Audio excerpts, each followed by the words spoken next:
oh, now we're up. All right, we are being live streamed. Excellent. Chris, I'll give you a moment to have a bite of apple, and I will say welcome to the first Climate Solutions Caucus meeting of the 2022 legislative session. And it's an exciting year for us in the climate realm, not only because we want to continue the work of putting a climate focus into every single committee, but also because this is the first year that the legislature will have a suite of recommendations from the Climate Council that was created by the Global Warming Solutions Act. And it's pretty exciting to contemplate how we as a caucus can support moving these important bills through a host of different committees. So part of our time each week will be spent on checking in on how we can support those bills. And other times in our Climate Solutions Caucus meetings, we will talk about what other climate focuses we can put in bills that are moving through every single committee. So, Chris, want to kick us off? Sure. Thank you, Sarah. I think we used the terminology every committee a couple of years ago, and folks will remember these were for little items that weren't standalone bills, but when considering any number of bills, any institutions or a forestry bill, recognizing that there are clear climate impacts and having our attention on those kinds of details. So we want to extend that and also invite everybody, and we can help with some summaries down the road, but invite everybody to actually scan the Climate Action Plan, know that the action items are summarized in tables. So as I've been reading mine on the iPad and can scan through that way. And just remember, you set it up so that we are accountable to actually carrying out the plan. If we omit pieces of the plan, there is an accountability mechanism in the underlying law that we need to take seriously, obviously. And so Sarah and I have been talking about who is in charge of making sure that those action plans actually are all, the big ones we'll talk about as well. But in a sense, we've all focused on that already in the last couple of months, and committee chairs are ready on that. We're kind of thinking our group should be one of the entities that's combing through and making sure we don't miss some of the maybe smaller items that are called out in the action plan. Right, Sarah, is that the fair summary? Yes, absolutely. So we want to just kind of once again look to each committee, or at least the most relevant committees, and ask for volunteers to be contacts and key the people we can turn to so that we get a summary, or that we know that these balls are not getting dropped. And I guess I wonder to Sarah and Selena, we have a list that Selena, you compiled for us. Should we just go through that list, or Sarah, what are you picturing for that? Yeah, I think we probably should go through, committee by committee. We have a small group of people who are here right now. And I noticed that there are committees where we have only one or two legislators who are members of the Climate Solutions Caucus. So I wonder if we should also charge all of our Climate Caucus members with thinking about asking each of their committee mates who they think might be inclined, regardless of party, might be inclined to want to get involved and at least stay on top of climate issues going forward, so that we can, in addition to designating who our committee liaisons are for each committee, we can also expand the roles of the Climate Solutions Caucus to make sure we've got everybody on board who wants to be on board. And so that we have good climate-minded folks coordinating with each other on each committee. Yeah, yeah, very good. So should we ask for volunteers, or should we volunteer some people, or what do you think makes sense? I'm not sure. I All mean, right. we don't have a ton of caucus members with us today, and Yeah. so maybe we could talk about who we think might make sense, and delegate people to go ask them. You know what? I'm going to amend that and say, House Energy Technology, House Natural Resources, House Transportation. Those are obvious. We have very active members in our caucus who are in each of those committees. Similarly, Senate Transportation, Senate Natural Resources and Energy. There's not big mysteries there, I guess. So I think what makes sense to me is that we would ask each of you, if you're to step forward now and let us know if you're willing to serve this role of just a point of contact for between your committee and our caucus. It's just such a drag. If we were in person, this would be already done because we'd hand around a piece of paper. But let us know if you're willing to serve that role. And then Sarah and I can figure out where we have holes and do some outreach in the next couple of weeks. Does that make sense? Representative Coburn, I see you have a question. Well, it's partly a question and partly a suggestion. So I think that's great. And I will just note that because we've been in this remote space for so much of the last year plus, I think there's some work to do to make sure that everybody who really wants to be a member of the caucus has opted in and understands that they need to kind of essentially opt in. So that list that I shared with you, there may be other opportunities of other folks. It may not be as complete as in years past. So I just want to give you that caveat. And then I just wonder, as an add-on to this strategy, if part of what we're hoping that the committee lens will do is really go through the whole climate action plan and sort of pick things out. I mean, I also wonder if it makes sense to have some, because then we're relying on a very distributed model to catch all of those recommendations. So part of me wonders if we have our every committee strategy, but maybe there's also a subcommittee of us who really read through the plan with a fine-tooth comb and assign some of those strategies to committees. And I would be happy to be part of such a group. I think all of that makes sense. And yes to both. I would say we should compile a central list after our contacts kind of help us compile the list. That's what makes sense to me. Let's talk about it more. Representative Brumstead, you have a question? Yes, a couple.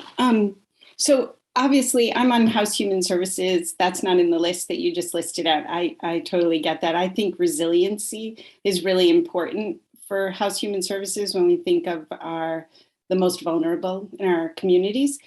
But the real reason I raised my hand is you're talking about tracking sort of outcomes. How are we doing against the climate action plan that we've set out? And I'm on the Government Accountability Committee, and we talked a lot about this year, and then we held this summer, and then we held a training with maybe one or two of you that are here came, and I just am looking at the outcomes that we track that more are tracked by state our state administration, our employees, those sort of, in the Agency of Human Services, the Agency of Transportation. And then we as a committee are supposed to look at those and see how are we doing? Is our legislation that we're passing working? Do we need to tweak it? Does it have the intent that the intent that we want? I'm not trying to do a training here, but when I look at the outcomes that we all chose to track, there's so many of them that fit with the climate action plan. Like Vermont's environment is clean and sustainable. Vermont is a safe place to live. Vermont, it just goes on and on. There are 10 of them. And I would say that all 10 of them to some degree. So we need to make sure that the indicators, which we continue to evolve, that's what you see change over time. Indicators have some of the things that are in our climate action plan. So we're not doing all the tracking, that we're getting help from state government as well. Anyhow, does that make any sense? Am I way off base?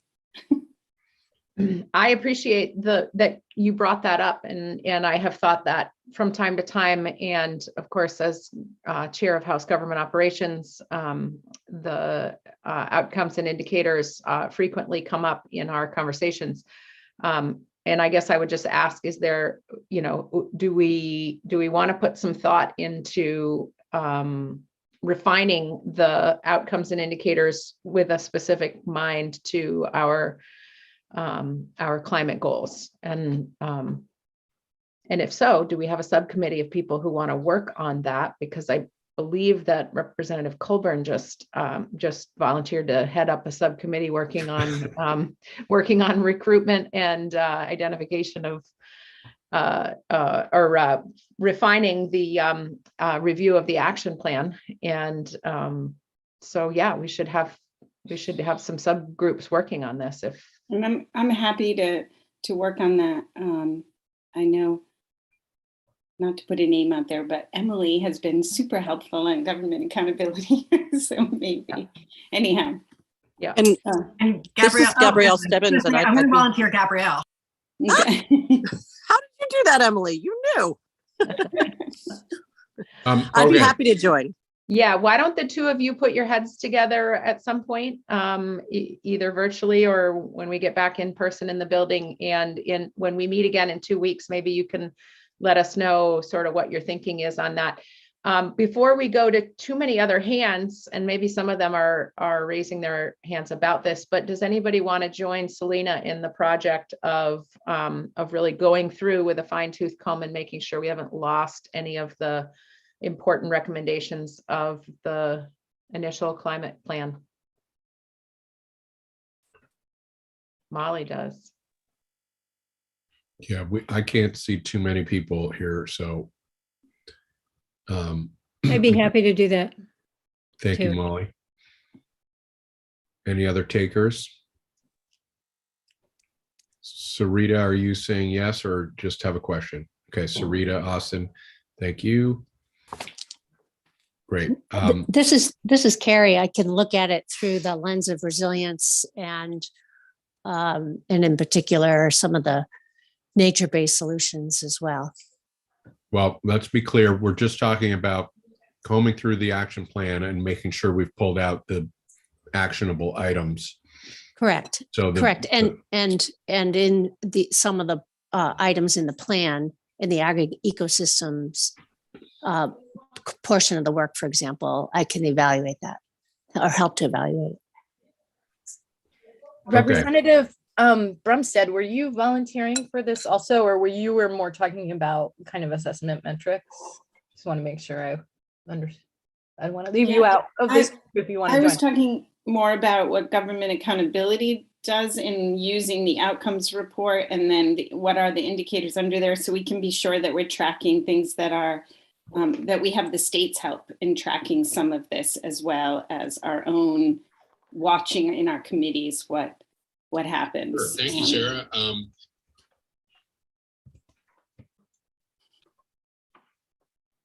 And may I add something to what Representative Brumstead had just said? Yeah, please. One of the items, we had a presentation of the climate action plan in the House Natural Resources Fish and Wildlife Committee yesterday. And one topic that came up was about accountability and indicators. There was a passing comment about uncertainty as to whether resources for a comprehensive tracking. And so I want to just flag that because it may be an important component of this work is in order to track our progress is having the resources available to do that comprehensively. And can I just say, quick response to that is that comes up in every single one of our meetings. So I totally can relate, Carrie, to what you're saying. And that when I have gone actually to the Agency of Human Services to track some of the work we're doing in the House Human Services Committee, it's the same thing. So we have to work really hard to figure out how do we both get what we want out of this discussion. And I think we're probably going to have to do the same thing here. Sometimes resources need to be moved around so that we can track what we're doing and not have it all be from the committee standpoint. I think it really makes sense when it's the state also looking at these things. It helps to lend credibility to the work we're doing. But I think we're going to talk more about that because one of our priorities is the idea of a climate office of some sort with dedicated staff in state government. We can't do this where, you know, the director of so-and-so is also going to help us deal with climate for the next decade. So looks like a couple more hands, and then I think we're going to shift gears. But Selena, Representative Colburn, you have a few helpers and we can recruit more. But hopefully we're going to have a repository of the smaller items that are action plans called out in the climate action plan, and make sure that we're keeping track of them and monitoring progress on getting them into law, the ones that relate to the legislative work. So feel comfortable with that, we'll maybe pull in some of our advocate allies too, who've been really tracking this work to see if they might want to join us in that. It's a great suggestion. Thank you. Okay, Representative Austin, do you have a question? I do. I'm wondering about like not creating a flow chart, but I'm on the local planning commission in Colchester. And I'm wondering, you know, how this comes down to local municipalities. I'm not clear like what the select board is responsible for, the regional planning commission, local planning commissions. And, you know, so far I'm just kind of assuming that people know what they need to do or are getting information about what they need to do. But I mean, in terms of accountability, it'd be helpful to know, you know, who is responsible for what down to the local planning commission, if that makes sense. It makes sense to me. And one of our larger priorities is the idea of looping in municipalities and extending the state SEMP program to municipalities. And so I think that's where I imagine some of the answers coming from is if we, first of all, we extend this opportunity to municipalities and schools, and then start to recognize, well, how do we do that? And let's face it, it can only be an opportunity to get involved for so long. We're going to need people at the local level very much engaged. And there is a lot of that happening already. So it's a good question. I'm not sure if anybody else has a better answer, but I chime in. But I think my understanding is that's part of the work we're envisioning for this session. And the local energy committees. Of course, yep. Their roles and responsibilities. Thank you. Okay, Representative Burke, you've had your hand up. Molly, how are you? Clay, this is a great idea to do this work. Something I've been concerned about, like how are we got this plan and what's going to happen. I apologize, I came in late. And were you asking for people to be liaisons to committees, or I wasn't sure what? We did talk about that, but you're already one. So okay. Thank you. Great. Thank you. Okay. Okay, I think we need to shift gears now and just touch base with the more obvious committees, let's say. So let's start with House Energy and Technology. Somebody help me. I can't see the whole list. Who here is on that committee? And can you tell us what's happening and what you're getting prepped for, and what do you need from us, and what should the group know? Okay, I'm on the House Energy and Technology Committee, and we've been taking testimony from the Climate Action Council, and we've got a couple of bills that we're working on. One is a weatherization proposal, and another is the clean fuels standard, and what else? Not sure at this point, but we've got a number of items on our agenda that will be addressing the recommendations of the Climate Council. Right. You mean the clean heat standard when you say clean fuel? Yeah, clean heat standard. That's right. Yeah. Okay. Super. Anyone else from that committee want to add anything? I'm looking, I don't see anybody else from the committee on here. But. Okay. Yeah. Let's shift gears to someone from House, unless there are questions. I mean, we've reviewed these topics, so I'm hoping they're familiar. Let's shift to House Transportation. Who do we have there? Representative Burke. So the big news is H552, which is the Transportation Innovation Act, which has 60 co-sponsors. And I just sent out a big press release today about it, and they sort of talked about it in the press conference today, the all climate press conference at 11. And that includes a lot of things that are incorporated in the climate action plan. So I think the issue with that is whether some of those things will get folded into the general transportation bill. Will we sort of siphon some off to have a separate bill? Not clear yet, but it's got some really good things and a lot of extra money going into existing programs, like the electric vehicle incentive programs, things like that. Terrific. All right. Any questions so far? Moving right along. House Natural Resources. It's not House Natural Resources and Energy. It's Natural Resources and Wildlife. Fish and wildlife, Fish and Wildlife. even though fish are wildlife. But Representative Dolan. thank you. Right now, we're looking at the opportunities to focus on the resilience, the question about resilience and our landscape resilience. Part of that work will look at biodiversity opportunities, whether it's through a 30 by 30 initiative, which is looking at how to conserve landscape and working landscape for future uses and benefits, as well as other stress-related impacts that we see from climate change, whether it be drought or in that case, looking at water availability as a priority, and as well as nature-based solutions and how to foster greater conservation and restoration that can also achieve our water quality goals. So we're looking at ways to which we can identify the multiple benefits from a single dollar worth of investment in restoration. And we have a wetlands restoration bill, for example, and a riparian, which are a bill that looks at woody vegetation along our waterways to give some resilience to extreme weather events. More to come. Okay, very good.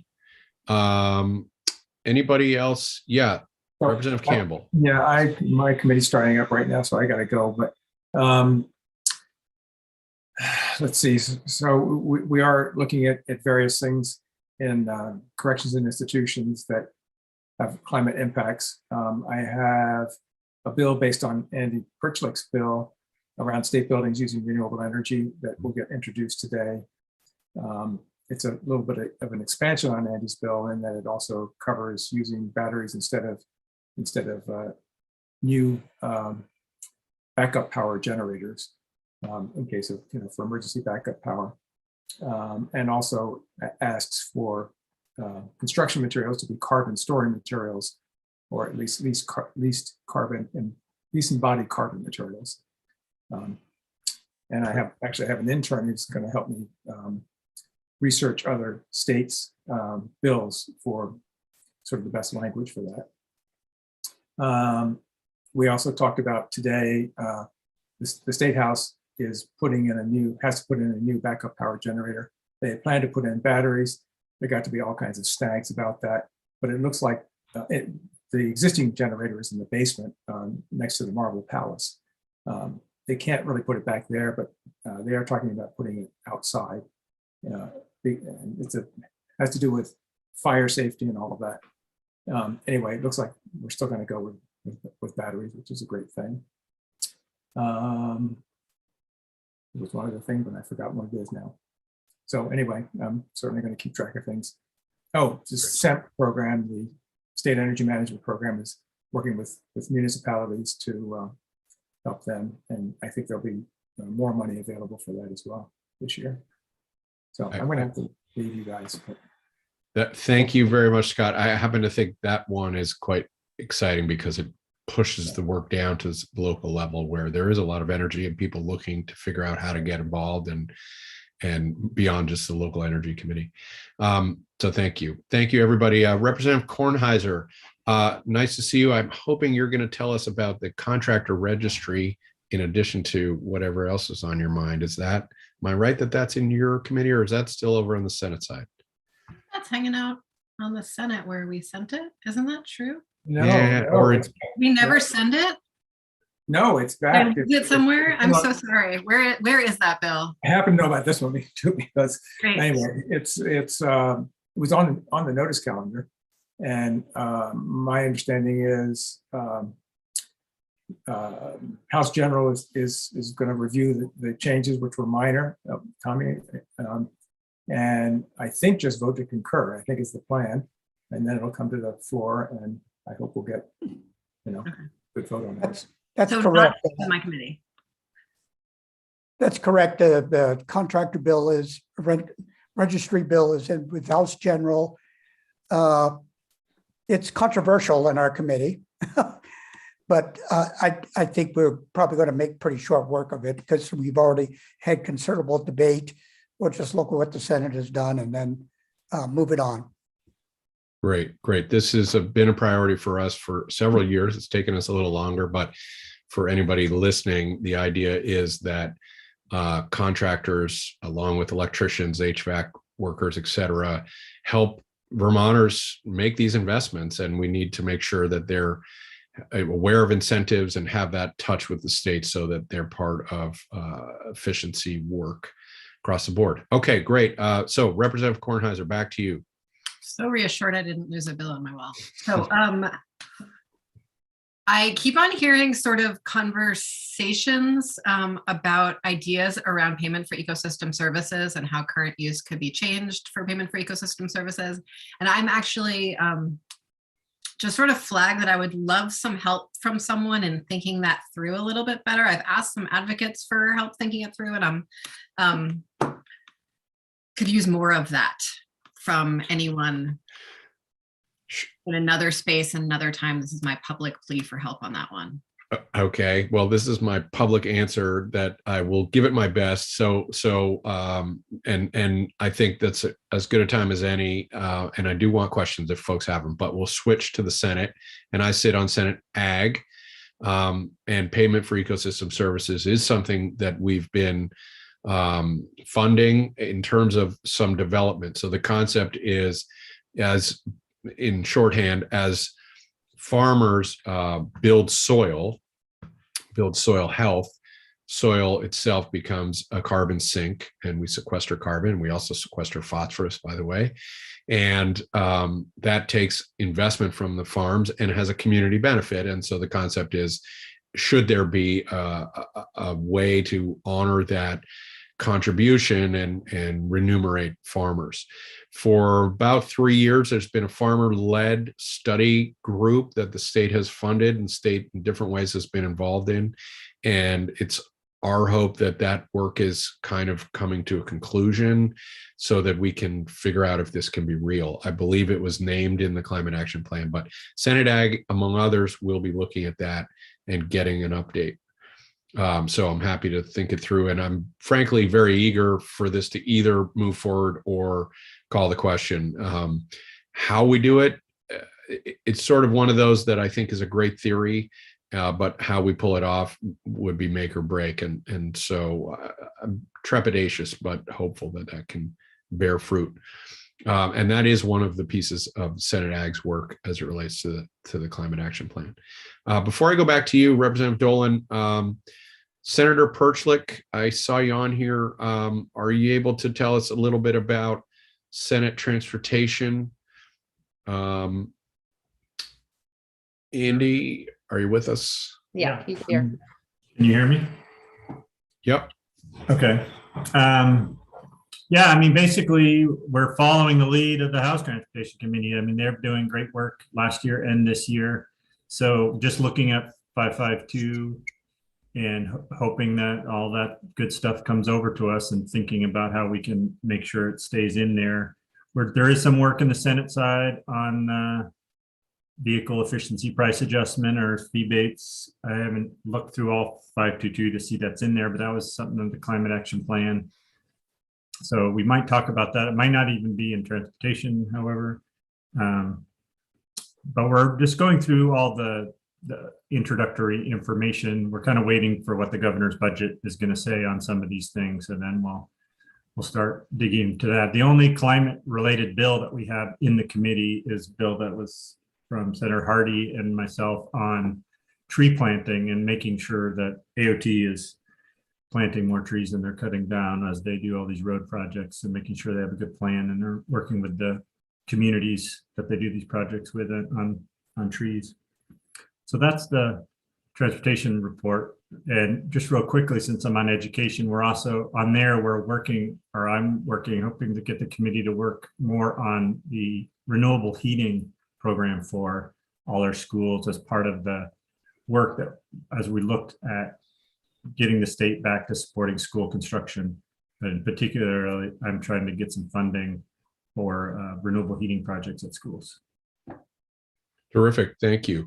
We don't have anyone from Senate Natural Resources, which ends up being one of the big players on the call today in the meeting, but I know they're looking at a range of issues, including clean heat standard, including weatherization at scale, the bottle bill, which is part of our plastics strategy, and others. I will say I'm hopeful that between Senate Natural Resources and Energy and Senate Finance, which has some jurisdiction over utility issues where I sit, we will be able to dig into the renewable energy standard upgrade. I'm still hopeful on that. It's a big lift, and there are a lot of discussions happening outside of the legislative process that hopefully bring different players to an agreement that then facilitates our work. But it is very important to me that we shift to 100% renewable, that we do it in a thoughtful way that builds resilience in our grid, that contributes to the green economy. And, otherwise our drive to electrify transportation and heat built on a grid powered by fossil fuels is pretty dumb. So I'm hopeful we'll make progress there, but that remains to be seen. So in terms of the broad overview, I think that is certainly a good beginning. Is there anyone here from either House or Senate appropriations that wants to talk to us about the spending priorities? And then we've got a question from Representative Dolan, and we have one more agenda item after that. Anybody from appropriations? I don't see anyone. All right, we're busy in our first full week here. So we'll get everybody an update on how that's going, because the budget stuff actually is easily as important as the policy changes this year, in my opinion. All right, Representative Dolan, did you? Oh, your hand has disappeared. Are you satisfied? Oh, no, I I just wanted to mention one thing about the question that came up with respect to ecosystem service payments. And there are some concerns about that, or some complications regarding that strategy. And I welcome the opportunity to have a further discussion because of the potential for trade-offs that may not necessarily be what we're seeking. So I only want to flag that as a topic for further discussion at a later date. All right, very good.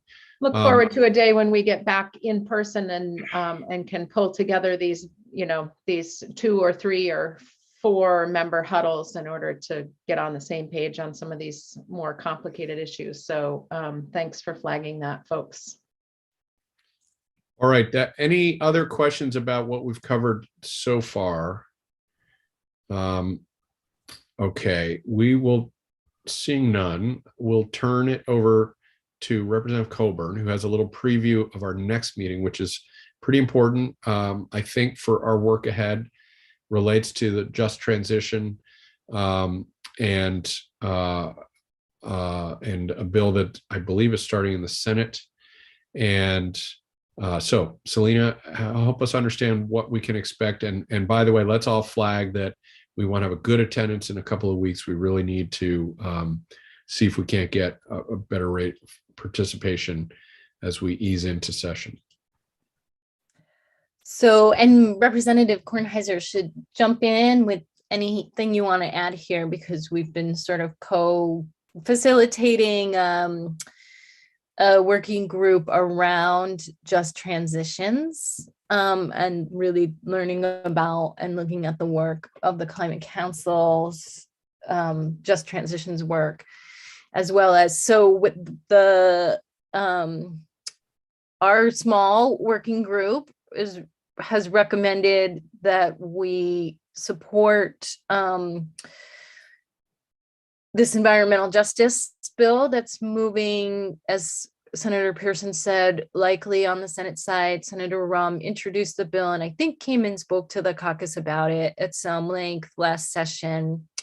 The bill really looks at setting up an advisory council in the Agency of Natural Resources that would then do some ongoing mapping work about climate impacts to communities, particularly through the lens of equity.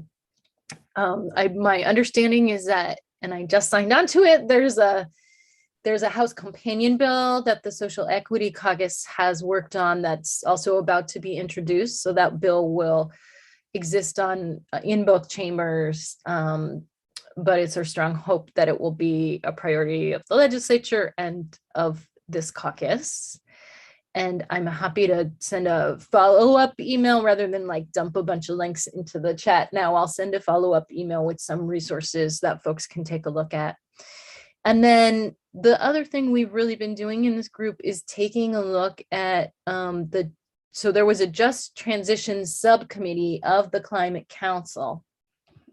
And a lot of their work focused on developing this very robust equity screening tool that we could put a piece of a recommendation or a piece of policy through this kind of lens and rubric and really ask critical questions about equity and inclusivity and how this policy does or doesn't address those questions. So my understanding of the Climate Council's work is that they felt like in the timeline that we assigned to them, they really lacked the time to fully apply and utilize that tool to the degree that they wanted to. And so that leaves an opportunity for us in the legislature, I think, as we're prioritizing their recommendations to continue using that tool and asking these questions. And as Kaya Morris, who served as a co-chair of the Just Transitions subcommittee and then moved on to actually be a consultant to help the council use and apply the tool. Noted, it's not necessarily a screener that says, well, now you can't do weatherization because it doesn't meet all these criteria or it doesn't score high enough on this rubric. But the questions themselves can help design policy where we look at where some of the equity gaps in a given policy might be and think about what needs to move forward concurrently or how we need to adjust a proposal to meet those needs. So a good example is, electric bike incentives, and noting that that's a really great tool in certain communities that have the infrastructure for it. In more rural communities, it's maybe less of a tool, or it's something that folks with disabilities might not be able to use. And so if we're moving forward a program like that, what would need to happen concurrently to get at the equity questions? So I will make sure that everyone has access to this tool. I think we've sent it out before. Kaya Morris, former representative, currently at Rights and Democracy, where they have a big regional climate-focused initiative called Renew. And then who played all these roles I just described in the Climate Council, is actually going to join us at our next meeting on the 27th to give us a real hands-on training on overview of the tool and some hands-on training. So we really, really want people to join us, to be there. We hope that we'll, just as folks have said, that we'll have good turnout at that meeting, and that this can be a tool that we then take into those every committees, to all of our work in this caucus and really beyond. The last thing I'll say is that there was a really powerful hearing that the Energy and Technology Committee held off session, where they really heard from a number of members of the Just Transitions subcommittee or committee, and a prevalent message that all of them shared was like, you should be using a tool like this in all your work, climate for sure, but all your work. And so I think there's going to be strong benefits for us in getting really familiar with this tool. I see that Molly has her hand up, and I also want to make sure Emily can add anything she thinks I've missed. Molly, You want to go first? I just wanted to do a point of information. There are electric bicycle models for disabled people. yes, good example. I'm clearly not well versed enough to I mean, I'm just saying that sometimes, that like, example out all the way. sometimes the things that we think are barriers, there might be other options. That's all. Right. And that's exactly, again, like an example of what a screener like that is designed to do, is to be like, oh, make sure all those options then are on the table if we're doing an incentive program. Emily, did you want to add anything? No, I think that was really helpfully summative, and thank you. I guess now I'm about to add something, so I shouldn't have said that. Actually, building on what Molly said, I think a big purpose of the tool is not like, it goes beyond us sort of, it helps us change bills to make sure that they are reaching everyone we want to reach and meeting the needs of our whole state. And that's really, really powerful.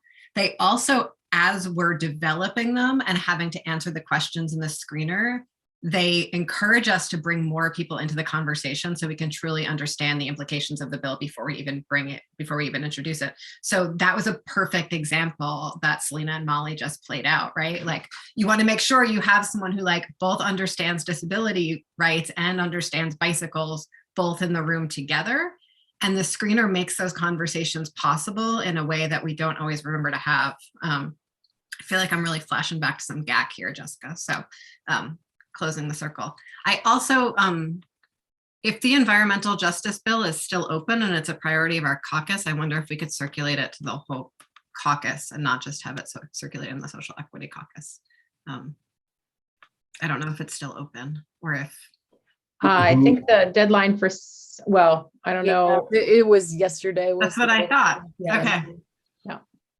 I don't know how it got circulated, because all I did was get an email and say, yes, please add me. But the virtual life. It is so hard. Okay. It is so hard. And sometimes being in one place where we could pass literally pass a clipboard would make this so much easier. But we're making do with what we are able to accomplish virtually, while it's so important for us to be distanced and safe. But thank you, Representative Colburn, for running through and previewing that for us, and also for your offer to send out a follow-up email for those of us who aren't in the habit of saving the chat here quickly before we end, or for the folks who didn't come. Thank you, folks, for coming out to the first Climate Caucus meeting of the year. Chris and I have been doing a lot of work in the last several months, trying to help sort of frame up how we're going to move so many really big pieces of climate legislation. And what it boils down to is we are going to move this because you all are willing to come out and be a part of the Climate Solutions Caucus and help make this happen.